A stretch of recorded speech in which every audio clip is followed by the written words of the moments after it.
Bom, então, pessoal, um pouco o que é o petróleo. Bom, o petróleo ele é a principal fonte de energia do planeta. Ele é responsável por mais de metade de tudo que se consome de energia no planeta. O Brasil, mesmo no Brasil, que temos uma matriz energética um pouco melhor que as demais nações, melhor por quê? Nós temos uma energia mais renovável, né? E mais heterogênea, mais bem distribuída, graças à geração de energia a partir das nossas hidrelétricas, a partir da água, e graças à presença do etanol, do álcool combustível e mais recentemente do biodiesel. Então esses três componentes dão ao Brasil um patamar muito superior às demais nações em relação ao consumo de energia. Mas mesmo no Brasil com essas características, o petróleo é responsável por mais de 40% da energia que a gente consome. E quando vamos olhar para o transporte, por exemplo, 90% de tudo que se move no mundo se move a partir do petróleo. Certamente não estaríamos aqui se não fosse o petróleo, né? Quer seja de avião, de ônibus, a pé, de carro. Agora, principalmente, fora toda essa importância que tem o petróleo na energia, o petróleo é igualmente uma fonte de matéria-prima muito importante. Isso é, o petróleo está presente no calçado que a gente usa, na roupa que a gente veste, no remédio que a gente toma, no material para construção, no dia a dia. Podemos dizer, sem medo de errar, que é praticamente impossível imaginar a vida tal qual a gente vive hoje sem a existência, sem o petróleo. Portanto, uma energia, olha lá, ele está presente em mais de 3 mil produtos petroquímicos, fundamentalmente o plástico, que a gente conhece, né? Então, certamente, uma energia e uma matéria-prima com esse grau de importância, uma nação que não tenha para ela um olhar estratégico, isso é, qualquer nação que trate o petróleo e o gás, sempre que eu falar petróleo, a gente pode associar ao gás, tá? O gás natural é da mesma ordem. Uma nação que não tenha um olhar estratégico para essa questão, olhe ela mera e simplesmente como uma mercadoria a ser tratada sob o interesse único do lucro, certamente não terá futuro. Porque se enquanto energia no curto e médio prazo possa até ser substituído, enquanto matéria-prima não tem a menor expectativa de substituição do petróleo no médio e longo prazo. Então, portanto, é necessário que tenhamos um olhar estratégico, como a gente vai conversar um pouquinho aqui. Podemos avançar, aí eu já falei, podemos passar. Pode avançar. Como foi a exploração do petróleo no Brasil até aqui? Vamos lá olhar um pouquinho. Então, nós iniciamos aqui dizendo da importância do conhecimento para poder defender, porque também o conhecimento sem a mobilização social de nada vai adiantar. No início, nos anos 40 e nos anos 50, o povo brasileiro chamou o destino nas próprias mãos e construiu uma grande mobilização popular que ficou conhecida como a campanha do Petróleo é Nosso, que varreu as ruas e praças do nosso país entre os anos 40 e os anos 50 durante 7 anos.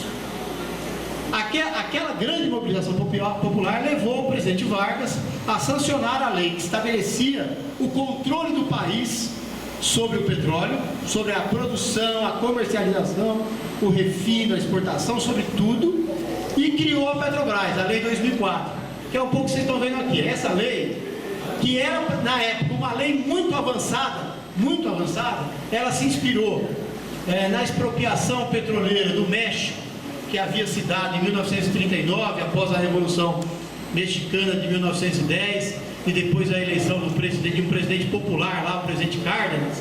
O Brasil se inspirou lá, e essa lei vigorou até 1997, quando vem os tucanos, vem o auge do neoliberalismo e quebra o monopólio do petróleo no Brasil. A partir de então, passou a valer o modelo das concessões, que o modelo da concessão ele retomou uma prática muito antiga, bem anterior no início da produção mineral, quando se passava a propriedade do subsolo para as empresas. Isso é, a lei das concessões, a gente vai ver um pouquinho mais lá depois, ela diz o seguinte: permaneceu o monopólio na Constituição, mas vale com o petróleo debaixo da terra. A empresa que oferece mais dinheiro para o governo, para explorar, ela tira o petróleo. Quando ela tira, basta ela pagar os impostos e o petróleo é dela. Logo, a lei do Fernando Henrique, nós petroleiros tratamos que é uma lei, é o monopólio da rocha vazia. Como o petróleo debaixo da terra não vale nada, ninguém consegue fazer nada com o petróleo debaixo da terra, o povo ficou com nada, porque quando tira, pertence às empresas. Essa é a lei que vigorou até 2012, quando foi aprovada a lei do pré-sal. Então, como que está hoje no Brasil? Todas as áreas fora do pré-sal vale a lei do Fernando Henrique, a lei das concessões. No pré-sal vale o modelo de partilha, que a gente vai conversar um pouquinho mais na frente sobre ele. Podemos avançar. Aí um pouquinho os modelos, né? Vamos tratar um pouquinho quais as diferenças, gente.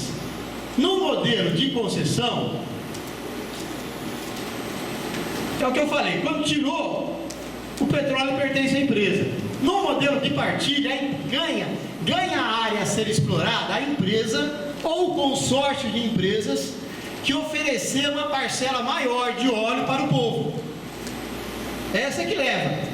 É estabelecido um valor mínimo para entrar na disputa, que todas as empresas devem pagar, e fica com a área aquela que oferecer uma parcela maior para o Estado. Então tem aqui um pouco, a gente vai aprofundar a questão dos impostos lá na frente, então não vou aprofundar aqui. Mas olha, uma outra mudança importante é na questão das instalações. No modelo de concessão do Fernando Henrique, quem é dono das instalações são as empresas. Então, se a empresa resolve abandonar a área, ela leva a plataforma, leva navio, leva tudo. No modelo de partilha, os equipamentos pertencem ao povo. A empresa chega lá e se instala, mas o equipamento pertence ao Estado. Uma outra questão igualmente importante é o controle da produção. Por quê? É muito comum uma empresa chegar e dizer que está produzindo 100 e está produzindo 300. E é difícil o Estado fiscalizar isso. Vejam vocês, né? Eu moro em Niterói, lá no Rio de Janeiro. Essa semana, lá em Niterói, se pegou trabalho escravo numa pastelaria na cidade. Trabalho escravo numa pastelaria numa cidade da região metropolitana do Rio de Janeiro, 600 mil habitantes. Porque o Estado não consegue controlar o trabalho escravo numa pastelaria. Imaginem vocês o Estado brasileiro fiscalizando uma plataforma que esteja a 300 quilômetros da terra, do nosso continente. Então, quer dizer, não tem fiscalização. É impossível isso. No modelo de partilha, é previsto, e é o que está sob ataque hoje, é previsto a Petrobras como operadora única do pré-sal. O que significa isso? As demais empresas podem investir, mas só quem vai poder produzir é a Petrobras. Ela que tem que instalar os equipamentos e ela que tem que dizer se está produzindo 100, 200, 300. Isso é uma mudança fundamental. Na concessão não. Na concessão a gente tem hoje operando no Brasil 40 empresas de petróleo. E a maior parte delas desrespeitando, por exemplo, o conteúdo nacional, que é o que gera desenvolvimento de renda, que nós vamos ver mais na frente um pouquinho. A gente vai pegar um pouquinho de água aqui. Bom, só passa um pouquinho para mim, qualquer. Bom, a questão do pré-sal, áreas estratégicas, então um pouco aquilo que eu falei, né? Ali, gente, tem, falando a seção onerosa, a seção onerosa foi só uma área específica que foi utilizada para capitalizar a Petrobras. Então eu não vou aprofundar isso, vai estar à disposição de vocês aí, mas é uma área específica, que aliás, eu não vou aprofundar o que é a seção onerosa, eu quero dividir uma coisa com vocês. A riqueza do pré-sal é tão grande que durante as mudanças da lei, para poder fortalecer a Petrobras, que é um debate que nós precisamos fazer de novo, porque hoje a Petrobras está com problema financeiro, econômico, causada pelo controle do Estado sobre o preço dos combustíveis, que a gente pode aprofundar aqui. Aliás, quero deixar claro para vocês que no debate, fiquem à vontade, viu, gente? Podemos conversar de Lava Jato, vamos falar dos ladrões, vamos falar da crise política, não tem nenhum problema, né? Agora, tenho certeza de uma coisa: ao contrário do que pensam os brasileiros, a dificuldade da Petrobras hoje não é a Lava Jato. A Lava Jato corresponde a cerca de 1% da dificuldade econômica que a Petrobras passa hoje. 1% versus 99%. A grande dificuldade econômica é o preço do barril do petróleo e o controle do preço dos combustíveis, que nós defendemos que tem que ter controle. Mas tem que ter saída de Estado e não saída de mercado, conforme tem se debatido. Então não dá para ser a Petrobras do mercado, operando no mercado, mas os preços serem preços de Estado. Tem que ter as duas coisas juntas. Esse é um problema hoje que a gente tem. Então, gente, como é que funciona? Toda a área do pré-sal ou área estratégica, porque tem o artigo 12 da Lei da Partilha que diz que o governo poderá usar a Lei da Partilha em áreas que ele considera estratégicas, mesmo que esteja fora do pré-sal, tem essa saída. Agora vejam vocês, durante esse debate, o governo acertadamente usou parte da reserva do pré-sal para repassar diretamente à Petrobras e assim capitalizar a empresa para ela poder ter robustez econômica, força econômica para explorar o pré-sal. E aí o governo pegou uma área e dizia o seguinte: olha, aqui a Agência Nacional do Petróleo calculou, tem 5 bilhões de barris. Pegou esses 5 bilhões e usou para capitalizar a Petrobras. Foi a maior capitalização da história do mundo. Mais do que até aquela maior que tinha sido uma telefônica japonesa, maior capitalização que aconteceu. Só que olha vocês, depois, quando começou a se furar os poços lá para se averiguar, a área que a ANP estimava 5 bi, não tinha 5 bi, tinha 20 bi. 24 vezes mais. Então aí ficou só os 5 para a Petrobras e os outros 15 foi passado depois sobre o modelo de partido. Podemos avançar. Aqui, nessa imagem é interessante, porque o que é o pré-sal, gente? Primeiro uma questão de nomenclatura, né? Para nós, cidadãos comuns, nós chamaríamos pós-sal, que é uma imensa reserva que está abaixo de uma camada de sal que existe no nosso litoral, oriundo ainda da época em que os continentes estavam juntos na Pangeia. O trabalhador geólogo, ele olha a terra de dentro para fora, né? Então ele é que fala que é pré-sal. Para nós seria pós-sal. Então o pré-sal, ele vai aqui, gente, vocês vejam lá. A área já calculada vai do litoral norte do Paraná, Santa Catarina, até o litoral sul do Espírito Santo. Nesse formato dessa baleia azul aqui, tá vendo?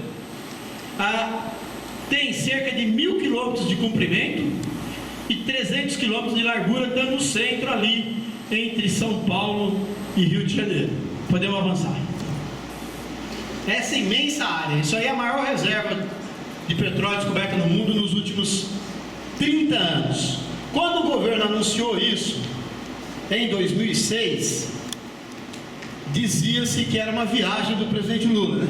Analfabeto, que não conhece de energia, não conhece petróleo, estava falando bobagem, e que isso aí não existia, e que se existisse não ia produzir, e que a gente não tinha dinheiro, não tinha capacidade técnica. Bom, uma nova reserva de petróleo no mundo leva cerca de 20 anos, de 15 a 20 anos para começar a produzir. Nós, brasileirinhos, ignorantes, esse povo pobre, como eles dizem, em 6 anos a gente começou a produzir no pré-sal. No pré-sal, não foi em outro lugar, não? Não, no pré-sal, em 6 anos. É que a dificuldade é 30 vezes maior. Muito. A petróleo está a 2.000 metros de lâmina d'água e 5.000 metros de solo do oceano. E abaixo de 2.000 metros de sal. Lá é que se alojou esse petróleo. Por ter ficado tão lá embaixo, ele preservou características. É um petróleo de ótima qualidade, melhor do que todo o petróleo que a gente teve até hoje, porque ficou lá conservado. E olhem vocês, qualquer poço de petróleo que produza acima de 3, 4 mil barris é considerado poços grandes. No pré-sal, em abril de 2015, nós temos 7 poços produzindo 40 mil barris de petróleo por dia. A refinaria que eu sou lotado, que é sim uma das menores do país, a gente refina lá 40 mil barris. Um poço só do pré-sal já alimenta toda a minha refinaria, Giovanni, né? Isso é um colosso. Para que tenhamos ideia, O Nordeste brasileiro deve ter hoje em torno de 30 mil poços e produz, deixa eu somar o Nordeste todo, deve dar uns 100 mil barris.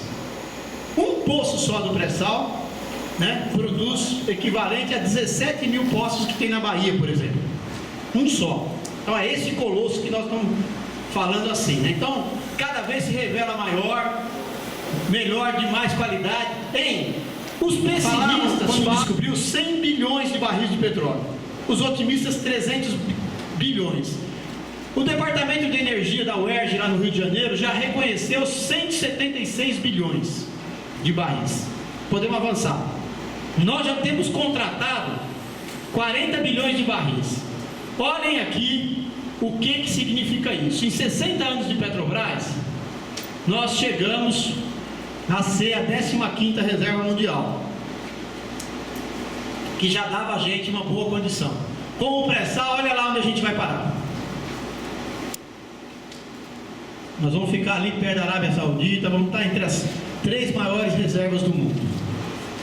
Isso aqui, se tiver a exploração com o olhar da sociedade, do povo, controle do Estado, significa um outro patamar civilizatório para o nosso país. Certamente. Agora, se for explorar sobre a lógica do capital privado, vai ficar muito pouco. Podem ter certeza, porque não tem história no mundo de nenhuma nação que explorou o petróleo sobre a lógica privada e que tenha conseguido se desenvolver com ele. Não tem nenhum caso. Então, quando disserem para você, não, vamos privatizar para gerar riqueza, digam aí, me dê um exemplo, amigo. Diga aí para a gente qual foi o país do mundo que usou petróleo sobre lógica privada e se constituiu. Para vocês terem uma ideia, até os anos 70, 90% das reservas mundiais de petróleo estavam sob o controle de empresas privadas, notadamente empresas americanas, multinacionais. Dos anos 70 para cá, isso foi se invertendo. Hoje, 86% está sob o controle das nações e 14% sob o controle das empresas. Então o mundo foi percebendo isso. Agora, aqui no Brasil, os tucanos propõem que a gente tem que voltar o modelo das concessões, né? E querem tirar a Petrobras de operadora única. Podemos avançar. Bom, então eu tratei aqui no início, gente, da questão da soberania energética. Vocês viram que tem que ser tratado sobre o aspecto da soberania, porque você precisa muito, então tem que controlar sobre o aspecto da soberania. Agora, também é um bem que gera muita riqueza, gera muito dinheiro. Aonde vamos aplicar isso? Eu, o companheiro Wagner, os companheiros trabalhadores de refinarias, terminais, plataformas, daqui, chegou aqui conosco aqui o companheiro Barsante, que também milita aqui na região, seja bem-vindo, Barsante. Nós somos em um número pequeno de trabalhadores e altamente especializados. Aonde é que está o emprego e a renda? Nas pontas da cadeia produtiva. Isso é, nós somos hoje cerca de 85 mil trabalhadores na Petrobras diretos e 300 mil trabalhadores indiretos. Provavelmente a gente acha muita gente, né, João? Agora, é perto de 13% do nosso PIB, o petróleo no Brasil hoje. Quando você olha o que significa em riqueza, é pouquíssima gente. Por isso, é fundamental discutir soberania energética, como vai se dar a utilização de equipamentos e materiais nessa indústria para garantir a geração de emprego e renda no Brasil, que está ali, conteúdo local. Então foi estabelecido a partir de 2003 que as indústrias desse setor teriam que, vejam bem vocês, em 99 era 25%, em 2013 chegou a 13%. Isso aqui na etapa de exploração. Na etapa de desenvolvimento era 27%, chegou a 84%. Aqui é que está o emprego e a renda, que é na produção dos navios, das plataformas, e no outro extremo, a indústria de transformados plásticos. Eu pego sempre um exemplinho, hein, Marcelo? Lembra o exemplinho lá do ABC, em São Paulo? Lá nós temos cerca de 1.500 trabalhadores da Petrobras, lá, entre próprios e terceiros. Na indústria química, que vem na cadeia produtiva do petróleo, tem 20 mil trabalhadores. É 1 para 20. Aqui é a mesma lógica. Produzir o navio e a plataforma aqui, fundamental. Antes dessa decisão política, nós tínhamos nos nossos estaleiros cerca de 2 mil trabalhadores em 2002. Nós chegamos em 2003, pode avançar um pouquinho, a quase 90 mil trabalhadores. A Lava Jato já reduziu isso bastante, já tem mais de 20 mil demitidos nos estaleiros pela Lava Jato. Quero dizer para vocês que a todo cidadão brasileiro interessa profundamente que quem tenha cometido algum desmando com essa riqueza que é nossa, seja apurado e comprovado, tem que ser punido. Todo cidadão brasileiro se interessa muito. Agora, a nenhum interessa mais do que quem trabalha nessa indústria, porque nós estamos deixando suor e sangue. Morre 2 petroleiros por mês. Então, a nós interessa muito que isso tudo seja apurado. Só que nós temos clareza de uma coisa: instituição não comete crime. Quem comete crime é pessoa física. Ninguém vai me convencer que o metalúrgico do estaleiro tenha alguma culpa se o dono do estaleiro fez besteira. Então, puna-se os executivos, os diretores, seja lá quem for. Agora, as empresas têm que funcionar. As construtoras têm que continuar gerando emprego e renda para a nossa gente. Não se traz... O que vai acontecer depois disso tudo, o que já está acontecendo, é vir empresas de fora para poder fazer as obras aqui dentro e gerar emprego lá fora, né? Podemos avançar. Então, gente, esse dado do conteúdo local, ele é fundamental, porque eu mencionei aqui para vocês, tem 40 empresas operadoras de petróleo no Brasil.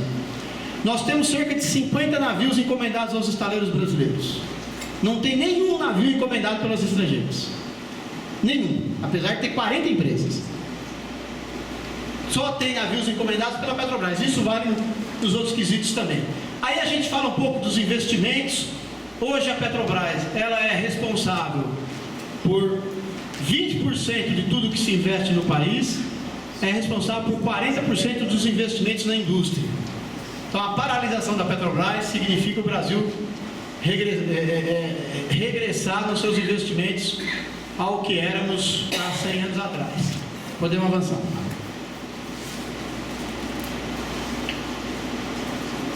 Aí é um pouco aqueles números que eu falei para você da indústria naval. Ó, já teve a queda lá em 2015, tá vendo? Em função ainda da Lava Jato e do preço do petróleo. Podemos avançar. 2014, 2015, gente, não é muito considerável por conta da grande queda do barril do petróleo, que estava custando mais de $100, caiu para menos de 50, e no Brasil agravado também pela questão cambial. Os custos são todos custos em dólar. Como você teve uma queda grande do real, né, $1 valia R$2, passou a valer 4, também impactou fortemente a indústria. Bom, aí nós estamos indo para a questão das participações governamentais. Pedi para a mesa me avisar quando faltar 5 minutos aí. Pode avançar.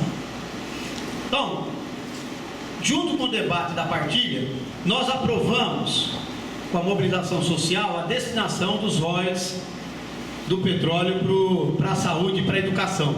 75% para a educação e 25% para a saúde.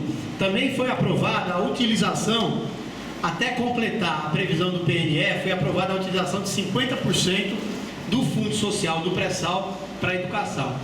Bom, nós também costumamos dizer o seguinte: petróleo não tem segunda safra, né? Consumiu, acabou. Então, nenhum cidadão, nenhuma geração tem o direito de usar uma riqueza que a natureza levou 150 milhões de anos para fazer. Foi esse o tempo que levou para fazer o pré-sal? Então ninguém tem o direito de explorar isso sem deixar um legado para as futuras gerações. Porque, como já disse o Dalai Lama, os recursos naturais, mais do que herdarmos dos nossos pais e dos nossos avós, nós tomamos emprestados dos nossos filhos e dos nossos netos. Então temos a obrigação de utilizar essa riqueza para a futura, para construir um país melhor. E a nós não tem forma melhor do que estruturar uma nação para o futuro, do que investir na educação. Então foi muito sábio a decisão da destinação dos royalties para a saúde e educação, e que já está sendo profundamente atacado junto com esse debate de voltar ao modelo de concessão, porque para o capitalismo, para a exploração privada, é inadmissível esse tipo de abordagem, porque o que vale é o mercado, é o pôr dinheiro onde o mercado manda mais, não sobre a lógica de Estado. Então, as formas da arrecadação, gente, são o bônus de assinatura, que é aquele dinheiro que eu falei para vocês que dá no início, a participação especial, que só vale na concessão e só em campos grandes. Então, hoje está em desuso a participação especial. E os royalties, isso no modelo de concessão, né? No modelo de partilha entra também a partilha da produção, né? Podemos avançar? Aí, como que é os royalties, né? De 5% até 15% agora, né? Como no pré-sal, pode avançar. Um pouco ainda os modelos, né? Então vejam aqui. No modelo de concessão não tem excedente em óleo, porque o óleo fica todo para a empresa. No modelo da partilha, o Estado fica com uma parcela importante de óleo, e esse óleo vai ser comercializado e o que arrecadar dele vai para o fundo social, né? Essa é uma diferença grande. Sim. No modelo, até agora só teve um leilão no modelo de partilha, que foi o leilão da área de Libra. Então nós fizemos depois, na sequência, alguns cálculos de arrecadação em cima da área de Libra, né? Em Libra ficou estabelecido que vai ficar 41% para o povo e todo o óleo produzido, né? 41% vai ser vendido pelo Estado brasileiro. Podemos avançar. Como a Bessa já me cobrou aqui um pouco, gente, tá? Eu sei que é uma coisa que todo mundo quer saber e é importante depois vocês se apropriarem desse conhecimento. Quanto é que destina dos royalties para estados, municípios e União, né? Então, tá aqui, ó. Tem os números todos, de 22% para os estados, municípios produtores 22,5%, municípios afetados 7,5%, isso sempre no regime de concessão. Mas lá na frente do modelo de partilha, eu não vou me ater muito a esse número, ele vai estar à disposição de vocês depois, pode olhar depois, pode avançar. Aqui é a arrecadação de royalties, para a gente ter uma olhada aqui, vamos ver onde é que aparece aqui. Acho que Goiás nem aparece aqui ainda, né? Olha aí, nem aparece ainda. Aqui, como que foi a arrecadação dos royalties em 2014, gente? Olha, 56% ficou para o Rio de Janeiro, foi o primeiro, e o último aparece lá, o Amapá, com 349 mil reais, 0%, né? Mas aí vocês têm um pouco a distribuição. Isso aqui, gente, essa pirâmide, ela vai mudar, esses dados vai mudar na medida em que for entrando mais petróleo no pré-sal. Porque no pré-sal vale o novo modelo da arrecadação dos royalties. E como que é o novo modelo? Esse modelo das concessões, ele privilegiava só os estados produtores e municípios produtores. No modelo de partilha, uma parte vai para esses estados e uma parte importante vai distribuir entre todos os estados e todos os municípios, usando o critério do fundo de participação dos municípios e do fundo de participação dos estados. Qual que é esse critério? Destina uma parte maior para os municípios mais pobres e para os estados mais pobres. Então, essa pirâmide, ao longo do tempo, ela vai ter uma elevação em função dessa nova forma de distribuição dos royalties que foi aprovada. Podemos avançar? Aí um pouco da lei dos royalties, né? Então, vejam bem, aqui eu já disse, ó. Então, fundamentalmente, aumenta as receitas dos estados e municípios não produtores, diminui a receita da União, diminui a receita dos estados, não tem milagre, né? Para aumentar para quem não produz, tem que diminuir de quem produz. É um pouco isso daí, isso no novo modelo. Podemos avançar? Aí também, de novo, um pouco a distribuição, tá vendo? Então, ó, em terra, que a gente produz muito pouco, em terra fica 20%, na plataforma fica, no mar fica 22%, e assim por diante. Podemos avançar? Só para procurar respeitar aqui o nosso tempo. Um pouco a lei da destinação da saúde para a educação, aí tem, então, aquela parte em negrito ali, ó, os recursos dos royalties e da participação especial destinada à União provenientes dos campos sob o regime de concessão. Então, participação especial só no modelo de concessão, cuja declaração de comercialidade ocorrido antes de 3 de dezembro de 2012, quando oriundo da produção realizada no horizonte geológico denominado pré-sal. Então, a parcela da União, mesmo a que está fora da partilha, a União já está destinando para o Fundo Social. Agora, as demais parcelas só a partir dos contratos celebrados a partir de 2012. Tá? Então, isso vai aumentando paulatinamente à medida que for aumentando a produção do pré-sal. Hoje, praticamente 50% da nossa produção já está vindo do pré-sal. Podemos avançar? Vejam lá como está aumentando, tá vendo? Está aumentando paulatinamente. 2012, 311, 2014 já deu 1 bilhão 295. E a participação especial, ela ainda está aumentando, mas a tendência dela vai ser diminuir. Já diminuiu de 2014 para 2015, vai diminuir cada vez mais porque as áreas de concessão estão caindo a produção e as áreas de partilha e do pré-sal estão subindo. É que o pré-sal também tem concessão, viu, gente? Deixa eu esclarecer isso aqui. No pré-sal leiloado antes da lei da partilha, que é cerca de 30%, vale o modelo antigo. Passou a valer um modelo novo nas áreas ainda não leiloadas. Podemos avançar. Bom, eu já falei um pouco para vocês a importância da operadora única, né? Conteúdo local, desenvolvimento de tecnologia, emprego e renda para nossa gente e fiscalização da produção. Podemos avançar. Aqui, nós pegamos o seguinte cálculo, gente. O que acontece? Explicando ainda um pouco o modelo de partilha, um pouco mais. Produziu lá 100 mil barris. Concessão só tirava o que tinha que pagar de imposto e o óleo tudo para a empresa. No modelo de partilha, produziu 100 mil barris. Aí a empresa vai chegar e dizer, olha, para produzir esses 100 mil barris, eu gastei 10. Então, esse óleo já vai para a empresa. Foi o chamado petróleo de custo que ela teve. Vai para ela. Os 90 que sobrou, vai para a partilha. No caso de Libra, 40% para o povo, portanto aí 40 mil barris e 45 mil barris para a empresa. Grosso modo, né? Isso no modelo de partilha. Aqui está um outro pulo do gato importante em relação à diferença da partilha e da concessão. Porque também é comum a empresa gastar 10 e falar que gastou 30. Engana na produção e engana no custo. E no caso específico, lógico que isso eu estou falando, mas não escrevi, né?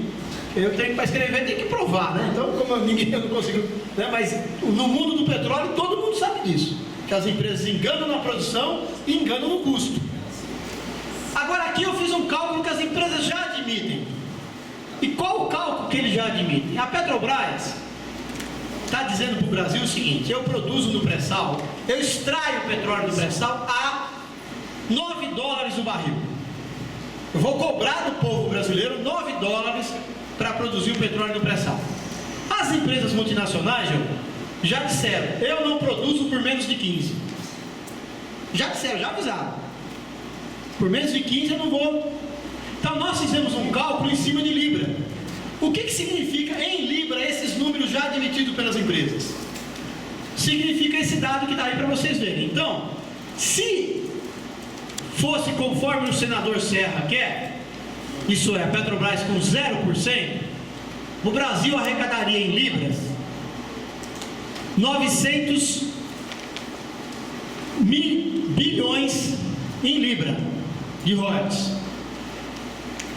Se for com o modelo atual em vigor, o Brasil arrecada lá quase 1 bilhão e 200 milhões. Se fosse o nosso modelo dos movimentos sociais, seria a Petrobras 100%, arrecadaria 1 bilhão e 300 milhões. Isso é o número real, já admitido pelas empresas. Se você jogar aqui o que eles enganam na produção e o que eles enganam no custo, vai lá para cima esse troço. Vai lá pra... Mas aqui eu pus o real. Quem for pegar aqui, o que significa isso? Nós perderíamos 50 bilhões só em Libra se o modelo do Serra tivesse valendo, em números oficiais, para saúde e educação, né? Aí aqui a gente calculou aproximadamente já reconhecido pela UERJ no pré-sal todo. No pré-sal todo, o prejuízo da saúde e educação ia para quase 1 trilhão de reais no modelo proposto pelo Serra, tá? Então esses são números reais. Agora, só vai defender isso quem conhece. Como a maior parte não conhece, não vai defender. Então esses seminários têm esse papel. Então, a gente se apropriar desse tipo de conhecimento para poder lutar, podemos avançar. Bom, aí os desafios futuros, né? Nessa área que nós temos. Olha, gente, eu mencionei aqui 3. Tem 3, na verdade tem uma meia dúzia lá. E enquanto nós estamos falando aqui, pode ser que já esteja entrando mais alguns lá. Não, hoje é sábado, não entra, mas na terça-feira pode entrar mais alguns lá. Alguns projetos entregando pressão. Já tem lá 2 do Senado, né? O do Serra que eu já mencionei, o outro do Aloysio Nunes e o outro na Câmara tem o do Jutaí. Tem mais uns 3 lá dessa mesma ordem, que vai desde restabelecer o modelo de partido, de concessão, vai acabando com o conteúdo local e vai tirando a Petrobras de operadora única, né? Então, e também a mudança na distribuição dos royalties, que é outra coisa também. Eles querem voltar a reduzir os royalties para favorecer as multinacionais. O caso do Serra é explícito porque o Wikileaks gravou ele se comprometendo com a Chevron a entregar o pré-sal, né? Ali foi descarado num debate recente no Senado com o Zé Maria, nosso coordenador da FUP. Hoje, o Zé Maria, ao final, perguntou para ele assim: mas senador, o senhor sabe quanto que as empresas privadas investiram no nosso país nesses anos todos que está em vigor o modelo de vocês? Ele descaradamente: e eu quero lá saber, isso lá me interessa. Eles tratam com desdém mesmo, que se exploda o país mesmo, né? Aí, porque também agora, gente, com essa questão dos custos, hoje eles querem mudar esses projetos, não é sequer para produzir. Eles querem mudar esses projetos para se apoderar da reserva. Porque pelo custo atual e pelo valor do dólar, o que interessa é controlar a reserva, continuar produzindo no Oriente Médio e deixar isso aqui para o futuro. Mas se tiver na mão do povo, eles não vão ter para o futuro. Então essa que é a disputa. Podemos avançar. Eu presenteei vocês aqui por último com essa foto desses cabra feio aqui. Aí o cara até tirou, só porque apareceu os cabra feio aqui, tirou. Ele até tirou a imagem. Não, porque ali é o seguinte: do meu lado ali naquela foto está o Mohamed. Mohamed, eu tive num encontro recente de trabalhadores petroleiros da Shell. E lá conheci esse petroleiro iraquiano. Aí me disse, na fala dele, na apresentação dele, ele disse que antes da ocupação militar no Iraque, a estatal do Iraque, a Petrobras do Iraque, entregava o petróleo para o povo iraquiano a $6 o barril. Então ela produzia o petróleo, entregava para o povo e dizia: eu preciso de $6 para remunerar os meus custos aqui. Aí hoje, ele que trabalhava na Petrobras, né, na estatal de lá, agora ele trabalha na Shell. A Shell está cobrando do povo iraquiano $27 o barril. 6 para 27. Vejam bem vocês. Com o petróleo a $45, não está ficando nada para o povo iraquiano. Aqui o motivo da ocupação do Iraque: roubar o petróleo do povo iraquiano, do povo árabe. Aí eu achei, quando ele falou isso, eu achei que eu não tinha entendido direito, né? Porque o cara fala em árabe, passa para o inglês, aí passava para o espanhol, e eu que mal entendo português. Aí, então deve estar errado esse negócio aí, né? Aí, quando ele acabou a apresentação, eu perguntei: mas Mohamed, lá todo mundo chama Mohamed, né? É que nem Zé e João aqui, né? Zé e João.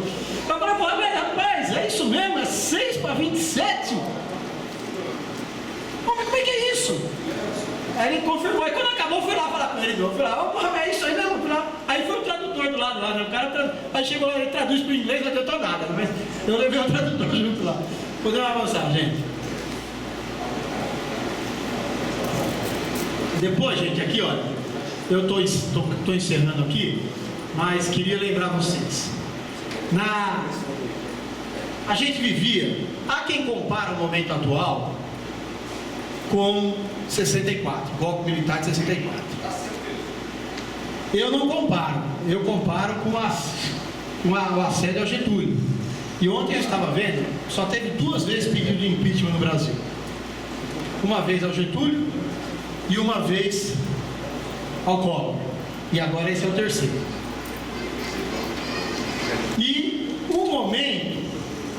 Getúlio teve a campanha do petróleo, o povo pressionou, Getúlio sancionou a criação da Petrobras e acusavam ele de estar envolto num mar de lama de corrupção.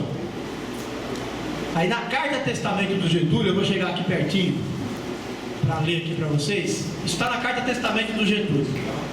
Quis criar a liberdade nacional na potencialização das nossas riquezas, através da Petrobras. Mal começa esta a funcionar, a onda de agitação se avoluma.